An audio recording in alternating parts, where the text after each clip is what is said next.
Sim, como funciona? Esse do meio a laser? É, não, o laser é a facção.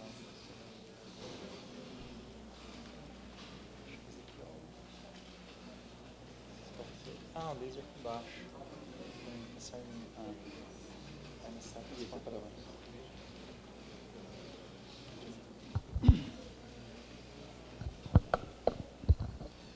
Boa tarde, meu nome é Jacob Hernandes Montelongo, faço postdoc no Instituto de Física, no Departamento de Física Aplicada. Vou apresentar esse trabalho para vocês. É um estudo ex vivo da adesão e crescimento da Xylella fastidiosa em microambientes artificiais. Bom, uma breve introdução sobre o que é a Xylella. Bom, sobre a microfluídica vocês sabem melhor que eu. A metodologia, uns resultados parciais que a gente já conseguiu obter e umas breves conclusões. A Xylella fastidiosa é uma bactéria patógena de plantas, gram-negativa, que recentemente foi colocada na lista das 10 bactérias mais patógenas. Ela afeta diferentes cultivos, como uva, não lembro as palavras em português, mas aqui em Brasil, principalmente em cítricos. De fato, ela causa muitas perdas econômicas. Ela virou um pouco famosa no 2000, porque foi a primeira bactéria patógena onde foi sequenciado totalmente seu mapa genômico. Bom, a doença que ela faz nas plantas é conhecida de amarelinho e é transmitida por esse vector, que é uma cigarra. Ela morde nas plantas, bom, fica aí, e transmite a bactéria. E a bactéria, como seu nome diz, é Xylella, ela afeta o xilema e começa a bloquear o xilema até ele ficar, como se fala, tempurado? Bom, bloqueado. E então a planta começa a secar. Por isso as folhas ficam amarelas, porque não tem fluxo de água e de nutrientes. Se vocês comem uma fruta com essa doença, não é ruim para as pessoas, mas é ruim para a economia porque as pessoas não compram mais frutas. E, tipicamente, a bactéria tem essas dimensões, mais ou menos entre 3 e 5 micras, mas dependendo do meio de cultivo ou do estresse, ela pode esticar-se até 20 micras. Bom, em geral, as bactérias têm esse ciclo de formação de biofilmes, que biofilmes é uma comunidade grande de bactérias. Primeiro temos uma primeira etapa onde ela fica aderida na superfície, mas é reversível. Depois elas começam a produzir diferentes polímeros. Elas ficam irreversivelmente aderidas na superfície. Depois elas começam a formar uns clusters. Posteriormente o biofilme madura e finalmente eles liberam as bactérias e começa novamente o ciclo. A gente vai se enfocar nessas primeiras 2 fases do ciclo da bactéria. Bom, aqui vou mostrar para vocês um vídeo de mais ou menos como acontece tudo isso. Acho que tem que fazer aqui.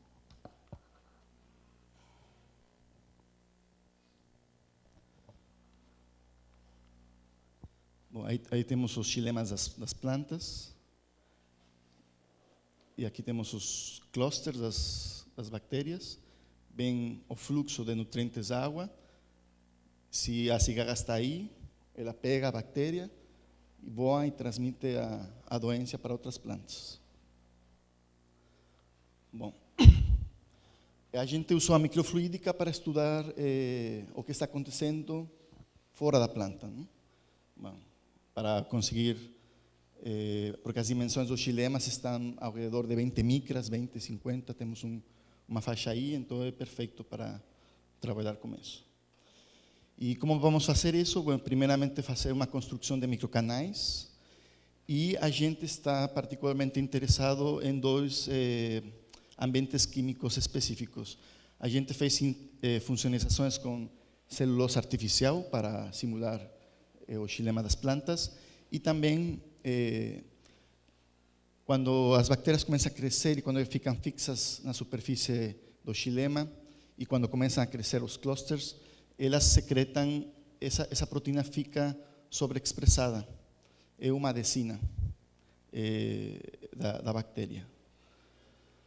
Então a metodologia aqui, fizemos cultivos em substratos grandes e depois em microcanais. Esses microcanais têm 20 micras de largura e eles foram funcionalizados injetando os componentes químicos por dentro e enxugando. E os microcanais foram feitos em PDMS, montados em substratos de vidro. As funcionalizações foram feitas de jeito cascada, quer dizer, diferentes funcionalizações até chegar no ponto final.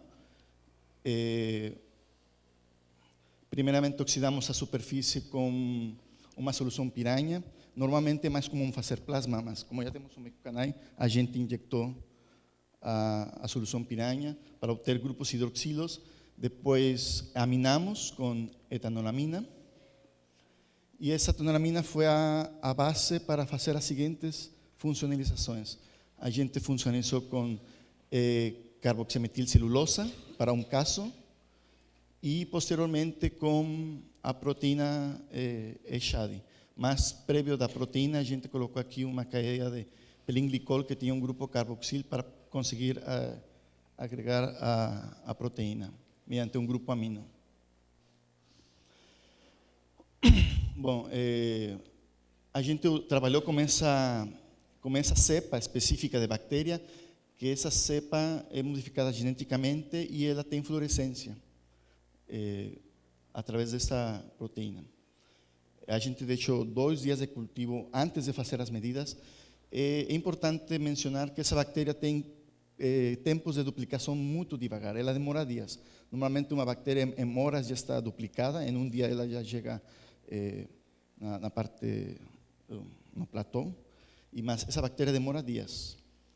E a gente usou este meio de cultivo, que é ótimo para a bactéria. E montamos no microscópio de fluorescência, e aqui acompanhamos com imagens e com vídeos o comportamento da bactéria. Primeiramente, a gente verificou as funcionalizações, monitorou através do ângulo de contato. Nas amostras, nos substratos planos, fizemos as modificações e vemos aqui como o vidro fica hidrofílico depois da oxidação e vai perdendo essa hidrofilicidade em função das funcionalizações. No PDMS ele é muito hidrofóbico, fica hidrofílico, mas também não tão hidrofílico pelas cadeias pelo polímero, mas tem o mesmo comportamento que o vidro. A gente supor que esse mesmo comportamento tem nos microcanais, porque o processo foi exatamente o mesmo. Aqui verificamos a densidade bacteriana depois dos dias de cultivo e podemos ver como nos substratos planos vai se incrementando a densidade bacteriana em função da funcionalização. Bom, não dá para desligar a luz, né? Bom, aqui é uma pena, mas aqui estão os microcanais, que foram 14, aqui mostro uns, onde a bactéria também vai se incrementando em função do tipo de superfície onde ela foi crescendo. E aqui podemos ver que temos 2 efeitos. Nas amostras planas, ela cresce dependendo da funcionalização, mas quando estamos nos microcanais, a bactéria fica confinada, e aqui seria como uma superfície infinita, porque são amostras de 1 pulgada por 1 pulgada, e aqui a bactéria tem 5 micras em um espaço de 20 micras, realmente ela fica confinada e o crescimento tem uma tendência exponencial. Depois verificamos o comportamento depois de certo tempo, a um fluxo constante, suponendo o fluxo dos nutrientes da água na árvore. E, no caso, sem funcionalizar, as bactérias vão embora, elas vão saindo. E no caso da celulose artificial, ela também diminui sua densidade bacteriana, mas no caso da Shadi, acontece ao contrário, a densidade se incrementa. Aqui temos esse gráfico, onde a queda é importante para os dois primeiros casos, mas nesse caso a densidade bacteriana aumenta. O seguinte passo por fazer é verificar a mobilidade da bactéria. Aqui temos um exemplo. Como são microcanais, temos primeiro um vaso, uma fonte de bactérias, que depois entra no microcanal e podemos ver como a velocidade aumenta da bactéria. Daqui, que é a fonte de bactérias, aqui no microcanal, porque a área é reduzida. Como obtuvimos esses dados? Através de vídeos, acompanhamos a distância das bactérias a diferentes tempos. E no caso da Shadi, a diferença é consideravelmente menor. Maior, a ver, está. Sim, aqui. Já que temos coletado todos os dados para os três casos, no caso sem funcionalizar com a celulose e com a proteína, a gente vai tentar obter, através desses sistema de equações, esses três parâmetros. Um parâmetro que está relacionado com a coeficiente de arrastre, que é através do fluxo e como ele troca do vaso para o microcanal. Depois, um que está relacionado com o crescimento da bactéria e outro que está com a atração, com attachment e detachment da bactéria. Como vocês podem ver, nos casos a bactéria vai embora, mas no caso da proteína ela fica. E bom, as conclusões, podemos verificar que através de microambientes e de funcionalizações, a adesão e crescimento da bactéria é importante, e que as ferramentas da microfluídica, usando PDMS sobre vidro, são ferramentas legais para acompanhar esse tipo de micro-organismos, mas ainda temos trabalho por fazer, que é estudar a mobilidade dentro desse meio e depois fazer uma modelagem matemático sobre isso. E bom, de minha parte é tudo. Agradecer às agências financeiras e esse é o nosso time do laboratório. Obrigado.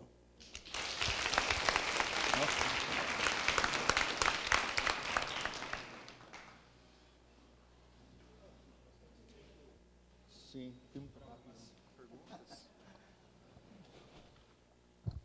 Deixa eu fazer uma pergunta.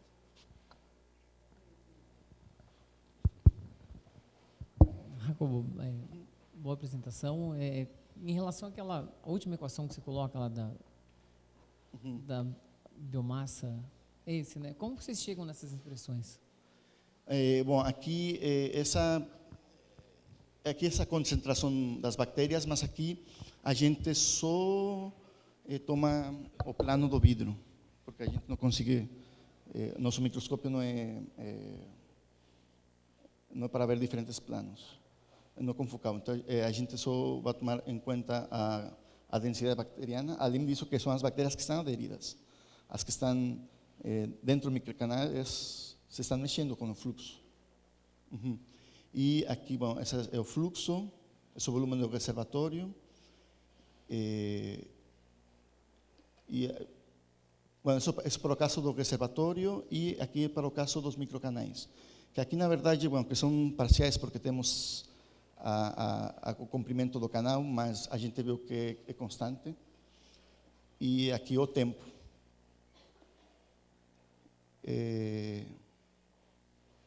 Sim. É basicamente usando os dados de densidade bacteriana. Mais alguma pergunta? Então vamos Vamos agradecer ao Jacobo novamente. Obrigado.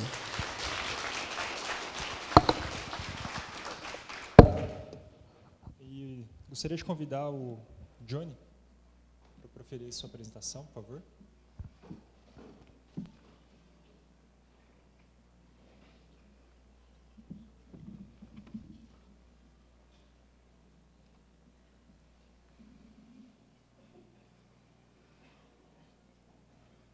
Setas, passa os slides e o laser fica aqui atrás. A apresentação. Tem um microfone, se quiser.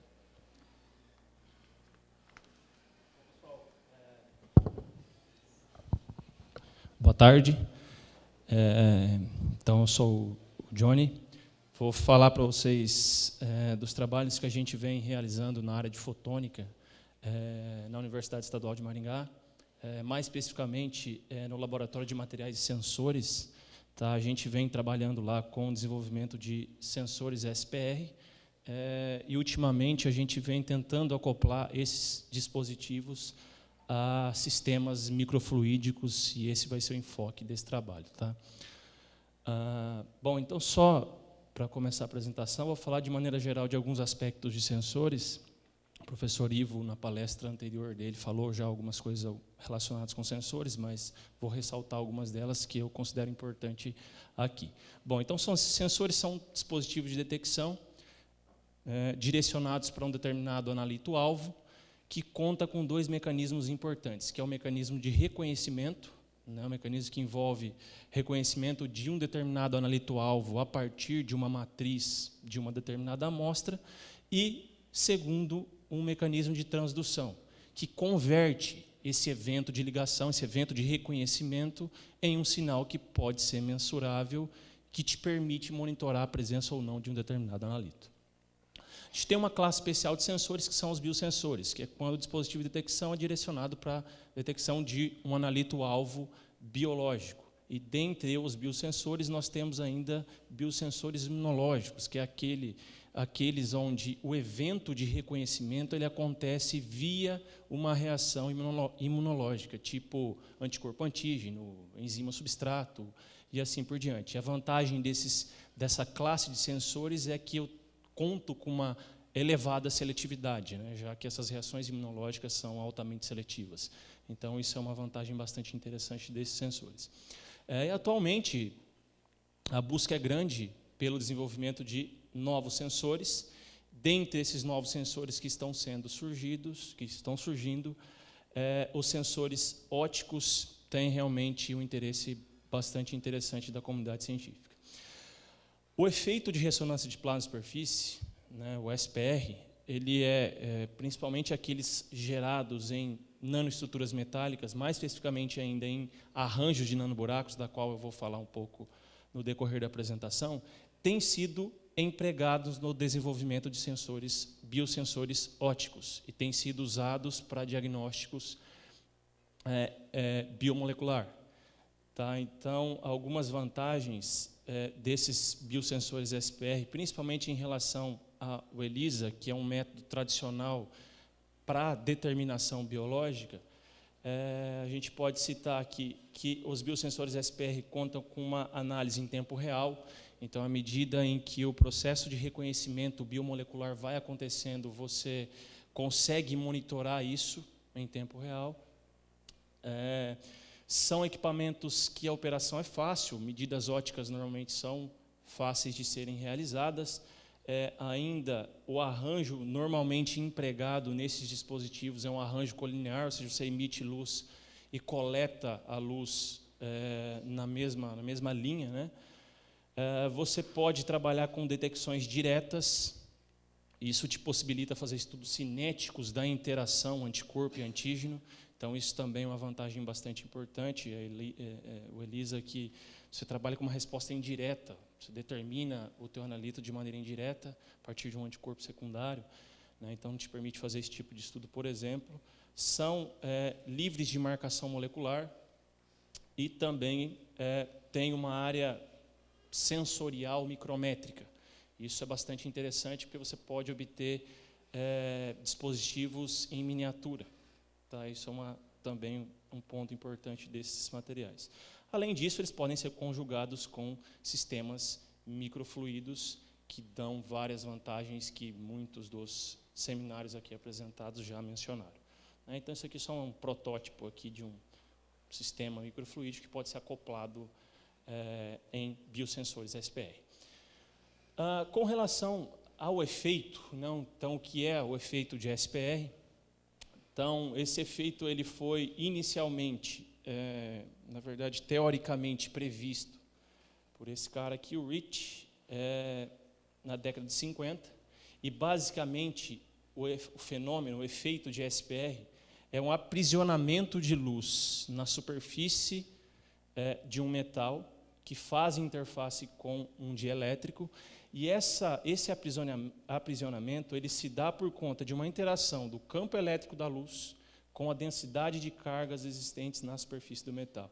E essa interação entre essas duas partes, ela é uma interação ressonante. Então, a densidade de carga se movimenta de maneira ressonante com a variação do campo elétrico luminoso, certo? Então, basicamente, essa junção, esse movimento em ressonância de cargas com essa luz aprisionada na superfície compõe o plasma de superfície. O interessante desse efeito é que ele é extremamente sensível à variação de índice de refração na região onde ele está inserido. Então, essa, inclusive, é a característica que é explorada quando você quer desenvolver um sensor. Tá? Então, se você, por exemplo, tem moléculas presentes nessa região, isso vai alterar o índice de refração local e, consequentemente, você, a partir de medidas ópticas, a presença de moléculas ali, alterando o índice de refração, vai modificar um pouco as características plasmônicas e você pode monitorar essa mudança a partir de medidas ópticas, como eu vou também falar um pouco mais além nessa apresentação. Como que eu faço para gerar esse efeito de plasma de superfície? Tá? Então, basicamente, a incidência de luz sobre superfícies metálicas nanoestruturadas permitem o acoplamento direto da luz incidida na forma de plasma de superfície. Tá? Então, só mostrando isso, só ilustrando isso, então, se a superfície está nanoestruturada, você, em determinadas condições, você consegue acoplar a luz incidente em plasma de superfície diretamente. Uma das estruturas candidatas a a produzir esse efeito, são arranjos de nanoburacos. Tá? Então, aqui eu tenho uma micrografia de um arranjo de nanoburaco, uma micrografia parcial de um arranjo de nanoburaco. O interessante dessas estruturas que conseguem gerar esse efeito de plasma é que eles têm uma transmissão óptica. Eu consigo transmitir luz através deles, e essa transmissão só é possível por conta da geração de plasmas de superfície aqui sobre o filme metálico aí. Tanto que essa transmissão ela é dita extraordinária. Algumas características dos plasmas de superfície, a primeira delas é que eles são extremamente confinados na superfície do material. Tá? Então, imaginando que o plasma seja gerado nesse ponto, à medida em que eu vou em direção ao meio dielétrico ou eu vou em direção ao meio metálico, a gente percebe que no ponto de formação o campo elétrico do plasma ele é bastante intenso. E ter campo elétrico intenso é importante, porque isso dá sensibilidade. Todas as mudanças de índice de refração que acontecem na superfície serão mais evidentes se o campo eletromagnético do plasma é também bastante grande. Tá? Então, à medida em que eu caminho na direção do dielétrico ou caminho na direção do metal, eu vejo que o campo elétrico plasmônico ele decai exponencialmente. Tá? Então, isso é um fenômeno basicamente de superfície. Então, todas as análises que são necessárias de serem feitas, elas precisam ser feitas nessa interface aqui, na superfície do metal. Uma outra coisa importante dos plasmas de superfície é que eles são dependentes dos parâmetros geométricos de uma estrutura, de um arranjo de nanoburacos. Tá? Então, só para exemplificar isso, que é um reporte aqui do Edson, de 2003, aqui são 3 arranjos ampliados. Tá? Só para ressaltar, esses arranjos aqui, normalmente, eles têm uma área em torno de 0,5 milímetro quadrado. Tá? Então, são coisas bastante pequenas. Então, aqui eles estão ampliados. Aqui, no caso, são Estou mostrando aqui 3 arranjos, onde a diferença entre eles está só relacionada com a periodicidade. O que é a periodicidade? Periodicidade é a distância entre 2 centros de 2 buracos vizinhos. Tá? Então, a diferença entre esses 3 arranjos é essa distância aqui. Então, vocês percebam que todos esses arranjos foram iluminados com a mesma fonte de luz, tá? Do lado contrário que vocês estão vendo aqui. Então, o que vocês estão vendo aqui na imagem é somente a luz que está sendo transmitida pelos arranjos. Então, vocês percebam que, simplesmente alterando a periodicidade, eu consigo controlar qual é a luz que passa pelo arranjo. Isso, em algumas aplicações, na nossa, por exemplo, é bastante importante conseguir ter esse controle. Tá? Além de periodicidade, outras coisas também influenciam nesse espectro de transmissão. Forma da nanoestrutura influencia bastante. Diâmetro, no caso do buraco, o diâmetro do buraco também influencia, a espessura do filme também influencia, a espessura do buraco, né, que é a mesma do filme. Então, todas essas características geométricas, elas vão jogar bastante com o espectro de transmissão que você acaba vendo aí. Inclusive, esse espectro de transmissão, na verdade, o comprimento de onda máximo de transmissão pode ser prevista por essa equação empírica aqui, onde a gente vê uma relação direta entre